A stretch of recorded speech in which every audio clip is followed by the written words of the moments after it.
Hello again, friends. Welcome to lesson number 4 on friends and relationships. We've covered a lot of stuff over the last 3 videos, and I would encourage you to go to YouTube or to our Facebook page and look those up if you would like to do so. But we won't cover all that ground again today. But last week, we did cover the ingredients or the basic processes that a person needs to go through to begin developing good relationships that possibly could develop into good friendships. Today I want to walk through navigation points. Once we begin good relationships, there are times when we'd like them to just go very smoothly and for everything to go just perfectly like we in our mind think they should go. Like when you're driving a car down the street and you turn the wheel to the right, that the car quickly goes to the right, or when you turn the wheel left, it quickly goes to the left, or when you pump the brakes, the car stops, so forth and so on. But relationships are not like that. They don't turn on a dime, as it were. Relationships are, as we've been talking about for the last few weeks, they're like ships. They are like boats on a sea or a body of water. And sometimes you have to understand or learn how to navigate the direction of your relationships. Years ago, one of my favorite musicians I used to listen to was a riverboat captain before he became a musician. And he talked about learning how to drive a barge, drive these huge barges with a tugboat down the river, Mississippi River, Arkansas River, any kind of river you can think of. And that lots of times you had to learn as you went along how to navigate certain things. And it depended on the wind, how deep the water was, how steep a curve might be, all sorts of conditions, especially the speed of the boat, how heavy it was. And he talked about that there was a couple of places on one river in particular where he had to learn as he went along, that people taught him what they had learned, and he had to listen very carefully and to figure out how to navigate like everyone else did. And so when you came to a particular steep curve in a river, you had to slow down, let the current carry you for a bit, and then kick on your engines and kick the boat around to the left and let it kind of coast for a minute or two, and then kick it to the right and then let it coast a minute or two. And if you didn't follow the instructions just exactly right, you would drag the whole barge, the whole tug into some mud or some sand on the bottom of the river. And so it's one of those things where you have to learn to navigate and to begin to anticipate what it's going to be like. And so today we're going to walk through some navigation points. As you're going down the river, going across the lake in your relationship with somebody, some particular things you have to learn to deal with and to be motivated, be proactive in dealing with so that you can navigate them successfully and get through some rough waters, some difficult turns. And when doing so, it often can bond you together with a person and deepen a friendship, and deepen a relationship. Basically just 3 areas today. We're talking about personality differences. We all have personalities. Talk about pace of life, pace of conversation. We talked about conversations last week, but it's very important to realize that everyone does something a little differently when it comes to conversations. Then we're going to talk about the pickles we get ourselves into. Not the kind that you eat, but the tough situations that you have to work through. And when you're in a relationship with somebody or a friendship with somebody, and they go through different kinds of hard situations, it can make or break some things. So we're going to walk through at least 3 different navigation points that are very helpful to learn as you are navigating new relationships and possibly friendships. So let's jump into it. So our first navigation point when we're thinking about navigating our relationship as it develops and grows, and you can even use this going back into the beginning stages of developing a relationship or a friendship, but it's being aware of the fact that we all have a different personality. A personality is simply a consistent pattern of thoughts, feelings, and actions. And so you can watch somebody over a period of time, just through normal interactions, and see how do they consistently act, how do they consistently seem to think, how do they consistently speak. People can have all sorts of different personality types.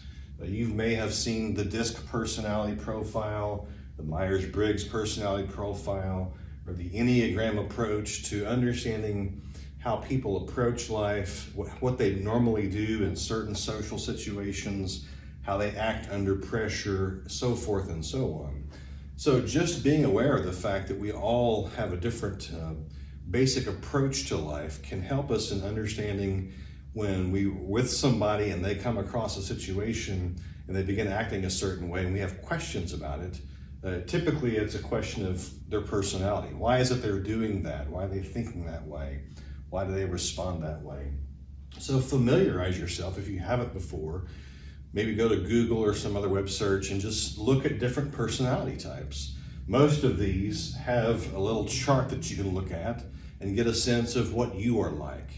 And when you know what you are like, that chart goes on and explains if you are a high D, for example, in the disc profile, and your friend is an S, then it tells you pretty much if you're a D and they're an S, this is how you should respond to them. This is not a good way to respond to them in certain situations, and vice versa. So all of these different style approaches here, the DISC, the Myers-Briggs, the Enneagram, and there are a few others out there as well. But just understanding where you're coming from. And also remember that this consistent pattern of thoughts, feelings, and actions typically for most people is shaped in them by the age of 4 or 5. And you may call it their temperament, their disposition toward life, but for the most part, we've had these things set in us for a long time. Now, can personalities change? Certainly they can over a period of time, but it's important to realize when you're developing a relationship with somebody or you're in a friendship with somebody that you don't try to change them all of a sudden. You can introduce ideas and thoughts and let them see you react towards certain things, but you can't fix somebody to be different than they are. They have to choose to respond to life in a way that is appropriate and consistent with how they see life. So as you're going through a relationship, some of these important things you got to realize is that the navigation point isn't always going to be easy to see ahead of time. When these personality differences or similarities come out and you realize it for the first time, you may mess up. You may have a bad conversation, you may have a bad interaction, but you'll know next time, okay, this is how this person responds in this kind of situation. Maybe even have a conversation with them and say, hey, you and I respond differently when that person shorted us change at the restaurant or wherever it is. Why did you respond that way? And maybe have a conversation to kind of unpack and understand each other's approach toward life. But basically, do some homework on your own and look up what personalities are like, what yours is, what someone else's might be. Some of them are easier than others. The DISC profile has 4 different basic personality types. The Myers-Briggs has a whole bunch of different kinds of things. And the Enneagram has 9 different basic approaches there. But just if you find any of these, to look them up and begin to figure out who am I and who is this person and how do we interact together.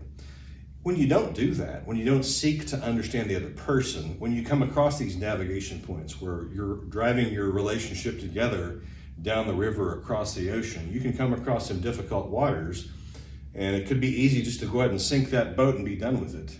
But if you learn these patterns, you can appreciate each other's strengths and weaknesses and work through to a stronger and better relationship. So that's personality, or navigation point number 1 is personality. Navigation point number 2 is pace, our pace of life and our pace of conversing.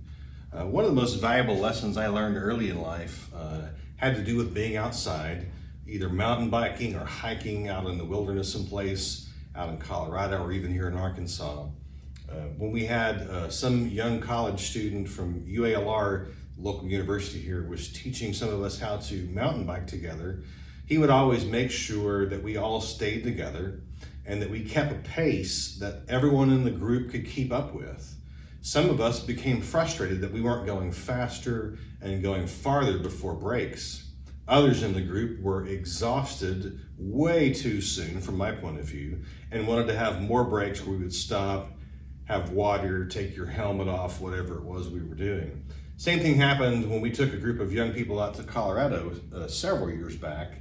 We had 2 big groups, divided them off into 2 different mountains, and as we climbed up to base camp the first day in the group I was in, we would often stop way sooner than I wanted to. I wanted to keep going because to me, to slow down and take breaks meant I cooled off and I had to warm back up again to keep going. Whereas other folks were dying and overheating and they needed to stop and take breaks sooner. And so the person who was guiding us oftentimes would stop and say, this looks like a good time to take a break. Let's all take 5 minutes, take 10 minutes, whatever it was. And so just understanding that everyone's pace in life is different. When you're developing a relationship with somebody, you're developing a friendship with somebody, one of the important things to do is to realize that in life, everyone has a different pace in terms of what they do in day-to-day life, and also in how they talk, which is a specific subset of life in general. But pace is important. Everybody is at a different speed. Everybody's at a different place in the journey in life. Even if we're on the same path together, we don't always all go the same speed. So when you're approaching a relationship, one of those navigation points you've got to work through is sometimes your friend, your person you're developing a relationship with, may be slower than you about certain things. They may be faster than you about certain things. And it's important to make adjustments with those people if you would like that relationship to go deeper or if you'd like it to go further. With pace of life, for example, everyone's schedule is different. When I wake up in the morning, I like to get up and have the coffee set on a timer at 6 a.m. So when I'm downstairs at 6:05, it's already brewing. And I'm ready to sit down with a Bible or with my phone and begin doing a devotional, looking at some different things, so that I'm awake and up and ready to go by the time my family wakes up and they shower and they get ready to go to school or go to work. And so I have my own schedule. And when they get up late or get up too early, it throws my schedule off a little bit. And so I have to navigate with them. What's the best thing to get them out the door to have a good day? What's the best thing for me to do to keep my schedule going? And so I have to make adjustments. And so everyone in life has a different schedule, a different set of things they like to do or don't like to do. So you make adjustments for that. So if you're developing a relationship with somebody, you are learning about them. You'll learn if they're going to be on time for something or if they're going to be late for things, that you just get a sense of who they are and you make adjustments for that. And if their pace of life is different than yours in some way, again, like we talked about in the last point, sometimes it's important to have conversations and just say, I like to be on time for things, and it seems like you don't like to be on time for things. This would be the kind of conversation you'd have way farther in there. It's not one of those initial conversations, but you begin to unpack how you approach life together. I had a friend in college named Stan Bennett, and we would go to eat dinner occasionally together. And I wanted to be on time when the cafeteria opened and have dinner over with so I can go out, get some homework done, and go for a run for the evening or whatever it was. And sometimes I'd go down to Stan's room and he would just be getting ready. And I said, Stan, let's go. And he would always just kind of stop and look at me and say, now hold on here a second, Wade. What's the big hurry? And he would slow down intentionally sometimes and putting his shoes on. And he'd hold his sock in his hand and say, now, I don't understand why you're always in a hurry for. Just enjoy life like it is right now. Sometimes to antagonize me, but nonetheless, he just moved at a different pace of life than I did. And so because I valued his friendship, I adjusted for his eccentricities. I can't think of the word here today. So pace of life, just acknowledge the fact that as you're learning someone in a relationship and they're learning you, that you acknowledge that your pace may be different and you make adjustments for that. Secondly, again, this is a subset of life, the pace of conversation. This is important to realize, especially earlier in the relationship, that not everybody thinks and speaks at the same pace, at the same time, with the same forethought, with the same conclusions that everybody else does. There are people who intentionally think out loud, and they're processing things out loud for the first time. So you may ask them a question or may come across a situation and they begin just shooting off the mouth, saying all sorts of things. And you're thinking to yourself, where is all this coming from? Why are you saying all these things all of a sudden, which may seem to make no sense to you? It's because they, as a person, their conversational pattern or pace may be to converse in terms of thinking out loud with their words. Whereas I know other people who rarely speak unless they have thought everything through ahead of time, at least to their satisfaction in their mind or their heart, and they won't say anything until they've thought it all the way through, and then they're ready to announce their conclusion or their opinion. And there's a whole bunch of people in between there. Just literally, people think at different speeds and they come across things at different speeds. So sometimes when you're just having a relationship with people, just the pattern of conversation, exchange of information, the speed of thinking may be very different. And you have to be aware of that fact, because if you're a fast thinker, if you're a fast talker, you may be frustrated by someone who is a slow thinker or a slow talker or someone who's thinking out loud for the first time. For me personally, when I get on the telephone, it's hard for me to just be quiet and listen to somebody, because I don't always hear really well on the telephone, and their phone connection may not be good. And so sometimes I'll talk faster, sometimes I'll talk slower, trying to figure out what I've heard. Sometimes I'll talk over somebody, they'll talk over me. It's going back and forth. And so to be on the phone with somebody for me is work. I have to think about it. And in the same way, just in everyday life, when you're with somebody, you may have to slow down and think through how you are coming across to somebody and how they're coming across to you. Notice their body language. Are they still interested? Are they still processing with you? But if you want a relationship to grow, if you want it to prosper and get deeper, you have to be aware of the fact that everyone has a different pace of life and make adjustments for that. And especially when you're thinking about conversations. James says, be quick to listen and slow to speak, which I think is wise for all of us, because it's really easy in a conversation these days to let another person just talk. And all the while that they're talking, you may get the high points, but what you're really doing is formulating your response or wanting to find somebody to turn the conversation back to you. Nothing wrong with wanting to say your piece about something, but it's important to listen really well and to converse really well. So it's a navigation point. Again, it's like driving down the river in a barge with a tugboat. Sometimes you can make a turn and it's really good. Other times you're gonna mess up occasionally, but you've got to learn to navigate, not just simply steer a car real quickly, but to navigate through situations, which includes variables that are outside of your control. So that's navigation point number 2.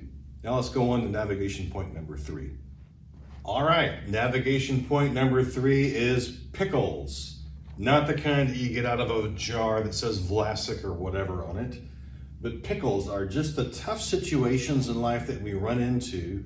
Maybe it's money problems, maybe it's family problems, something going on at work, something going on in the neighborhood. They can be self-caused. Maybe someone does something to injure themselves, to put themselves in a tough situation. Or it could be something that's externally applied. Maybe something happens to somebody and they're having to deal with it.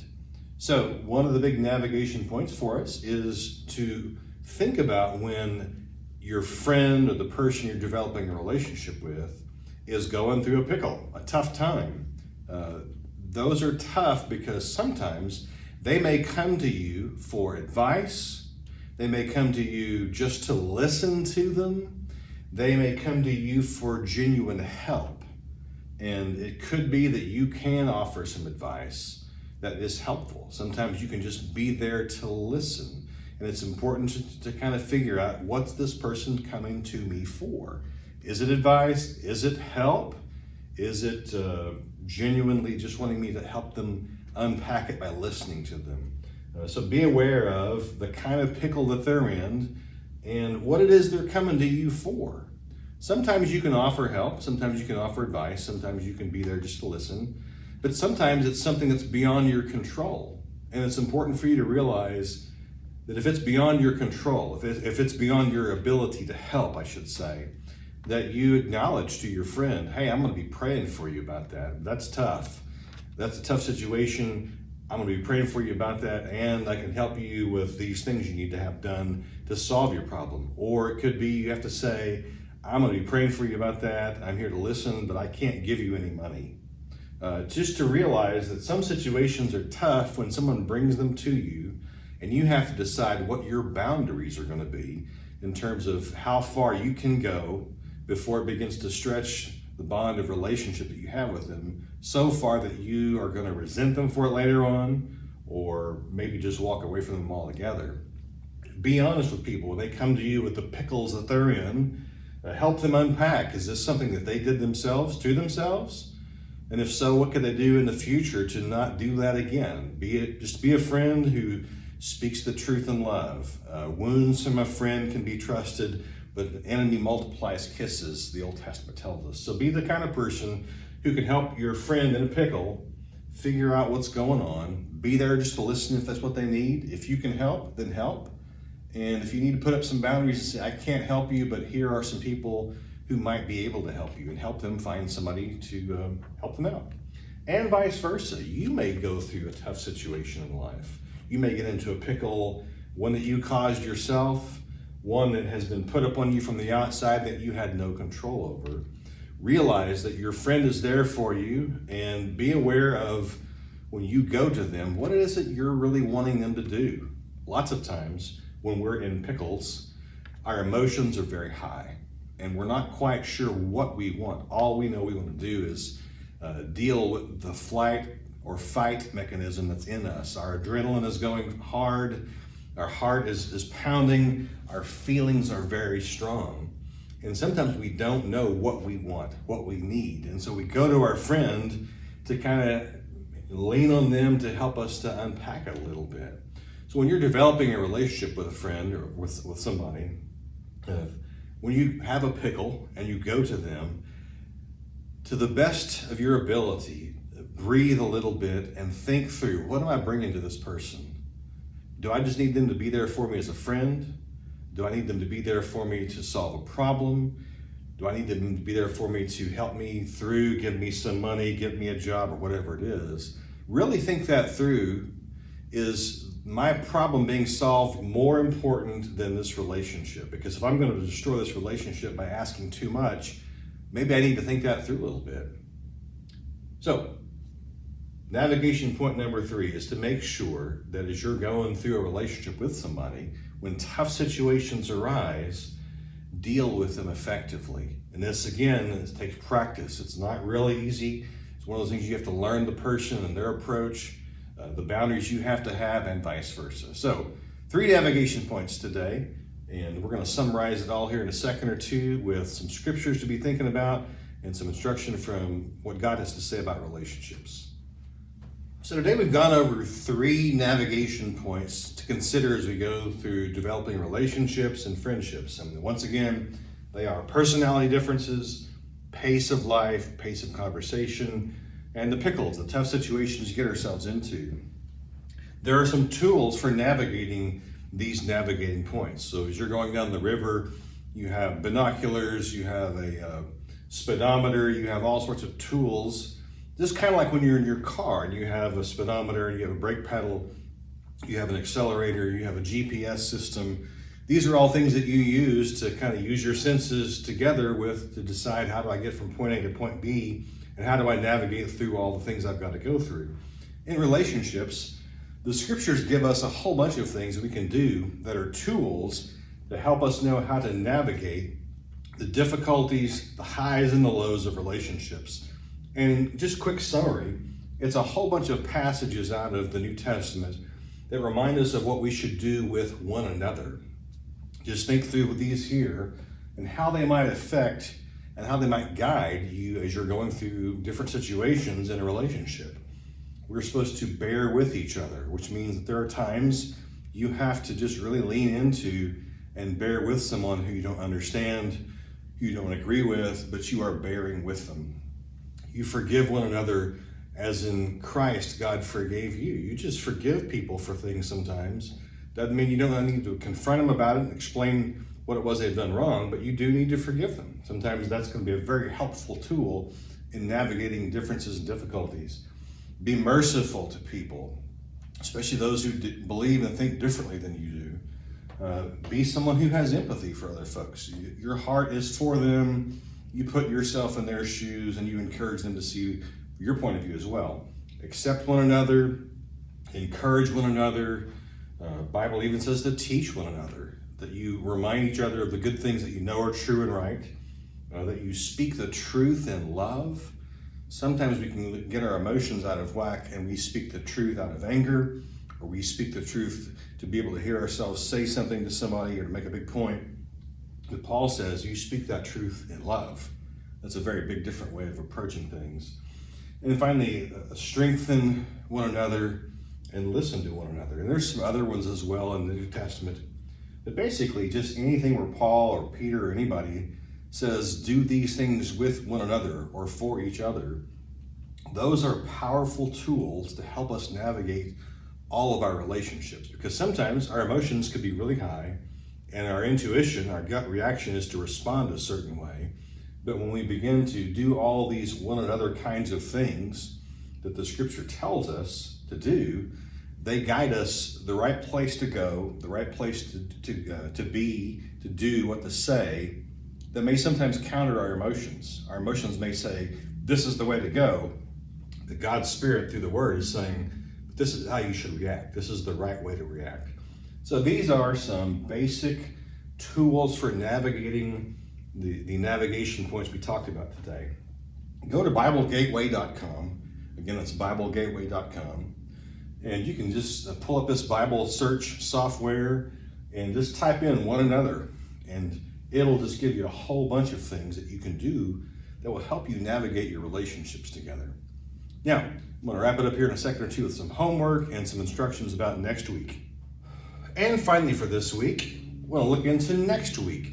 Earlier in this series, I talked about as we get closer to the end of this series, if it seemed appropriate, we would have an interactive class, maybe a Zoom class or a Facebook Live kind of thing. For the most part, people have been giving me feedback, and I've been using some of that feedback in our examples and the material we've been covering here. So if you have the desire for some kind of interactive thing next week, please shoot me an email on the email that I'm going to put here at the end of the video in a moment or two. But if not, otherwise, we're going to go ahead and just wrap up with another video next week.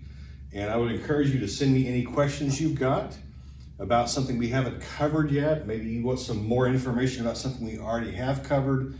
Maybe you missed a video or two and you just kind of like to know in brief sum what it is we talk about on a certain topic. And for your homework for next week, I want to encourage you to reflect on the navigation points that we talked about tonight. Think about the relationships you're in, the friendships that you're in, and the things we talked about here tonight. Pray about the navigation points and how you can use those one another passages to get through them to have a better quality relationship. And then between now and next week, practice it. Do some of those things with somebody, whether it's on a phone call, maybe even texting, if you're with somebody at work or wherever it is. Practice some of these things in the situations you face this week. And if you get some revelation on that, some information you hadn't seen before, shoot me an email, tell me how that went.